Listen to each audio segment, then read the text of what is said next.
Pakistan Prime Minister Imran Khan faces a no-trust test today. The opposition continues to mount pressure on Imran to submit his resignation.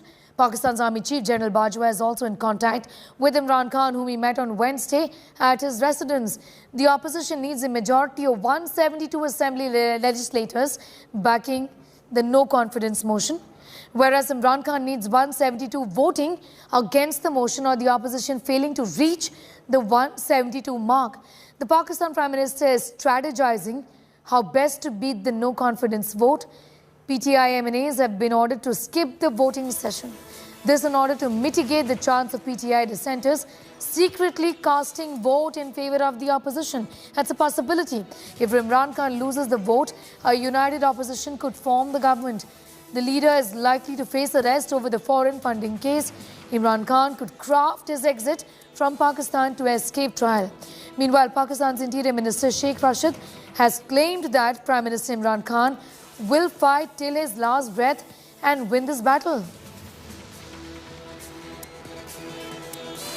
National security council की emergency meeting call हो गई है, इसलिए उसके लिए मैं लाहौर का दौरा मंसूख कर रहा हूं और इंशाअल्लाह मीर जाफरों और इन गद्दारों, इस जमहूरियत के गद्दारों और ब्लैकमेलरों के खिलाफ इमरान खान कल तो खिताब नहीं किया, लेकिन उम्मीद है कि आज खिताब करें। सर क्या नजर आ रहा है सर? नजर तो अभी 2 दिन बड़े हैं। मैं कल का और परसों का इंशाअल्लाह ताला इमरान खान लड़ेगा आखिरी बॉल और आखिरी ओवर तक।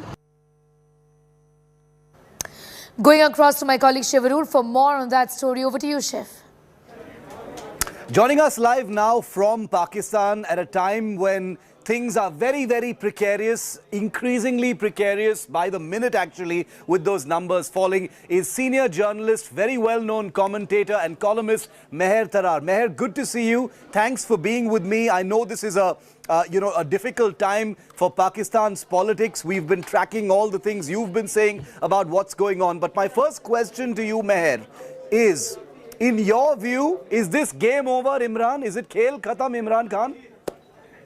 Hi, thank you, Shiv. I can't see you, but good to hear you. Good to hear your voice after a very long time. Let me say one thing before I start to speak. I'm not a journalist. I have worked in media, but I'm not a journalist. Yeah. My commentary, my tweets, everything is as a Pakistani and as a columnist or a writer. I'm not a journalist, so please take that out if it's showing. Okay, noted. Yeah, answer the question. I hope you can do that. The thing is, it's if Imran Khan was facing a normal constitutional democratic no confidence motion, that would have been perfectly fine. And that's the beauty of democracy. Whether we like it or not, there is always a way for the parliament to state their position vis-a-vis the opposition, in this case the government. But that is not what has happened. All of a sudden, in a few weeks, everything has come together. But because right from day one, there was this thing about Imran Khan being selected chosen by the establishment, and the only good thing that has come out of this Imran Khan hatao or debacle tamasha that is going on in Pakistan is that at least that is no longer true, that Imran Khan is establishment's puppet. And because a number of opposition leaders, the former Prime Minister of Pakistan, Shahid Khaqan Abbasi, has said this on TV multiple times. There are other people who have said that, other people from the opposition side who have said this, that no confidence vote has ever succeeded in Pakistan. But if something like this happens, it is only on the backing of the establishment. So in a way, people like us who voted for Imran Khan are glad that at least that perception is being eliminated. There is no, the government is not trying to halt the vote in any way, but they are not doing that. The vote will take place when it is supposed to take place. But Imran Khan, we do know that Imran Khan met with the army and the ISI leadership yesterday, as any prime minister would do. Who is the establishment, who is the military favoring? If I could ask you that, how has this all gone against Imran Khan? I mean, if you're following my tweets, you must have heard about the letter that Pakistan's Prime Minister received from Pakistan's ambassador in the United States. Now even the like anti-Imran Khan, not anti-Imran Khan, but critical of Imran Khan journalists have been speaking about it. They are tweeting about it. There is Naseem Zahra, one of the most renowned Pakistani journalists, often quite critical of the Prime Minister, has tweeted it that the U.S. government said it categorically. I think this happened when Prime Minister Imran Khan said in an interview that he will not allow any foreign bases, any U.S. bases to operate from Pakistan. And he used the words absolutely not. I think this is when it all started. To say that it is completely and absolutely a foreign conspiracy, or the US is pressurizing Pakistan's establishment to remove Imran Khan. Of course, that is not true. But the opposition has been active since the day Imran Khan became the Prime Minister of Pakistan in August 2018. They have been after him. It's whether you believe it or not, whether you think I'm speaking as a PTI, as an Imran Khan supporter. They have been saying it from day one. Unfortunately, why isn't Imran showing the letter itself? The letter that you're talking about. Sorry to interrupt, but the opposition is saying, where is this letter? Why aren't you producing this letter in public? Why aren't you naming the foreign hand who you're accusing of this external conspiracy? Why isn't Imran Khan doing that? But that has happened. That has happened. Imran Khan, Prime Minister, has shown the letter to I think his cabinet, to some parliamentarians, and he has shown the letter to some of the prominent journalists. Obviously, if people like Naseem Zahra or other people are tweeting about it, they have seen it. They have seen it very clearly. And if you can Google her tweet right now, but she's very upset. As a Pakistani, she's outraged at what has been said in that letter. The only thing that is happening in Pakistan is the inability of the other side to accept serving an incumbent Prime Minister. That is the biggest tragedy Pakistan has faced since 1977, when Zulfikar Ali Bhutto was removed through a military coup, and then he was assassinated. We call it an assassination, when he was hanged by General Zia-ul Haq in 1979. So parties that abetted, like PMLN, it was only PMLN then, and right now it's PMLNQ and PMLN. So these parties, they were abettors at that time, but then they also became the victim of the same system. The interference of the military establishment in the civilian domain. So twice Benazir Bhutto's government was removed. Then it happened to Nawaz Sharif thrice. Then Yusuf Raza Gilani, PPP's Prime Minister, was removed in 2012, and then Nawaz Sharif in 2017. No, I'm going to ask you a question. I'm going to ask you a question about that pattern of history that you're talking about. But just to close the loop on the letter, you've got Abdul Basit, senior diplomat. He's been ambassador to India as well, saying that this so-called threatening letter, I'm sure you've seen this tweet as well, Meher, saying that this threatening letter is an assessment of the Pakistan ambassador and not a threat from the US government. And he also says that Imran Khan has harmed Pakistan's interests in the manner he has conducted diplomacy. So the allegation is that Imran Khan is trying to make this letter, create an aura of threat around his personal, position as the Pakistan Prime Minister, when it is just a routine assessment of the diplomatic engagement. The thing is, the problem is, it's a catch-22 or a no-win situation, or it's very interesting. Imran Khan, as the Prime Minister of Pakistan, is trying to have an independent foreign policy, a foreign policy that is not swayed by the establishment's dictates or any other country's wishes. So now when he's trying to do that, when he's now his visit to Russia, just right at the time when Russia invaded Ukraine. Now, I'm not a foreign policy expert, but I don't think it's very easy for a prime minister of a country to simply cancel a visit to another country, that to a country that is of immense power in a number of ways. So Naseem Zahra has said that US Under Secretary of State did call outgoing Ambassador Dr. Asad to deliver a démarche. I'm sorry, I have always mispronounced this word. I don't. Maybe you can correct me. For Pakistan government, that's totally fine. He That's told totally Ambassador as PM Imran Khan, is PM relations with Pakistan can't improve, and if it goes, Pakistan can be forgiven for its mistakes. Outrageous official communication. All must condemn. Okay. So it was delivered as a message. It's not that they were having a conversation, that they were talking about among themselves.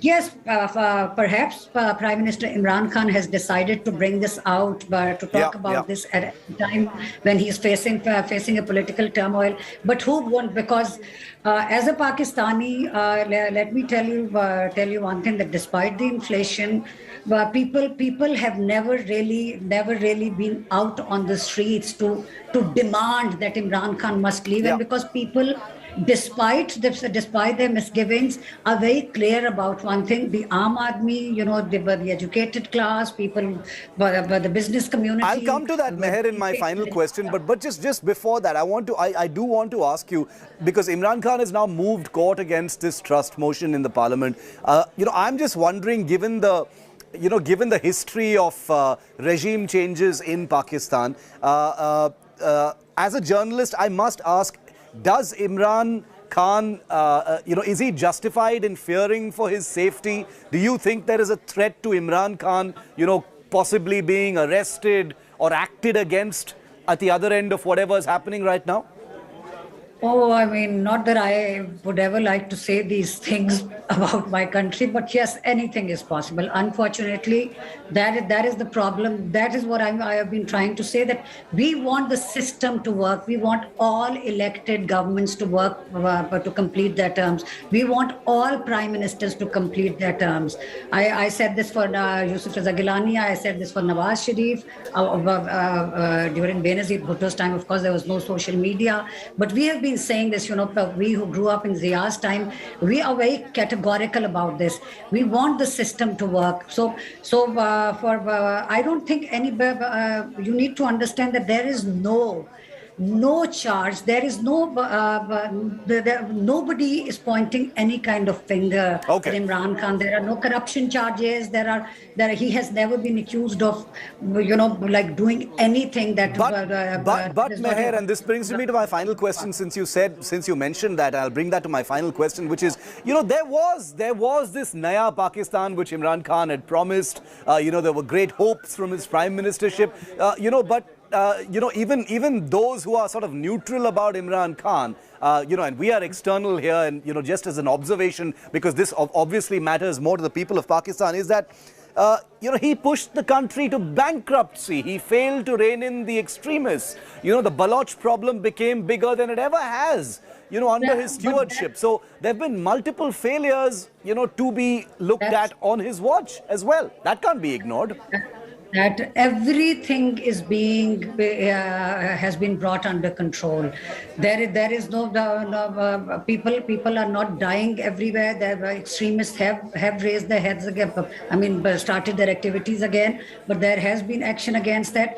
As far as certain things were concerned, his promises of bringing the looted money back into Pakistan or changing things in 90 days, I think he was under the misconception that just like his cricket team, just like his hospital, if the leadership is dedicated and committed and honest, you can bring about a change. That was his idealism, which should have been pushed to the back burner, and he should have been more practical about certain things. But I am saying this as a Pakistani who lives in Pakistan. Everything I am is in Pakistan. Everything I have is in Pakistan. Okay, well, my son studies abroad, but my family is here. The rest of my family. So things are getting better. Like right now in Punjab, my province, 110 million people have been given universal health care. Okay. Now each and every person in the province has been given this facility. Pakistan's It's COVID, going to be, yeah. No, I hear what you're saying. I hear what you're saying, that, you know, there must have been some good things that Imran Khan has also done, but the reality that faces Imran Khan and his government right now is that it's facing an uphill battle. His numbers in that trust vote are falling. We'll have to see where things land. As you as you rightly said, Meher, in your country, anything can happen, and history has often stood testimony to that. Always a pleasure. Great to see you again, Meher. Stay safe, and we will keep connecting with you. Thank you very much for your time here on India Today as we continue to cover this big political meltdown in Pakistan. Thanks. And Sneha, it's back to you now. That was Mehr Terar from Pakistan. She says that anything can happen in Pakistan, and we're going to start our big non-stop coverage of that big meltdown starting now. All right, thank you so much, Shiv. So is it game over really for Imran Khan? That's the big question. What next? United opposition could form government. Imran Khan likely to face arrest over foreign funds case. That's a possibility. Let's take a look. Imran Khan could craft exit from Pakistan, possibly likely to quit the post with loss of majority. Imran Khan to lose trust vote if he doesn't step down.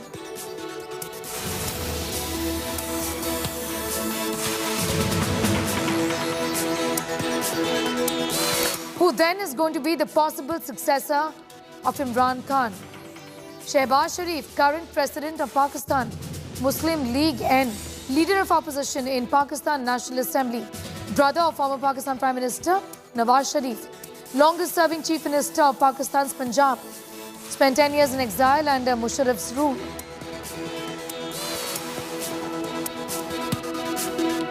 Let's get you more details of the trust vote and how the numbers really look like.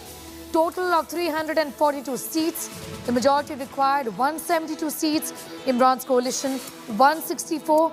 United opposition 177.